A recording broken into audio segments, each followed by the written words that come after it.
naintindihan if yung reclamation at saka clean up of Manila Bay, they go together. Diba? Gusto mo linisin ng Manila Bay, tapos i-allow mo reclamation. Eh, ba't palilinisin kung tatapunan mo naman? I cannot understand. They should be clear on their policies.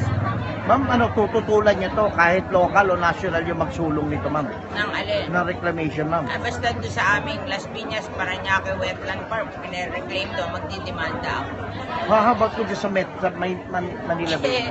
Alam mo, mahirap naman makialam sa mga lugar na hindi mo naman lugar. I think the people should fight for their own. Kanya-kanyang laban yan eh.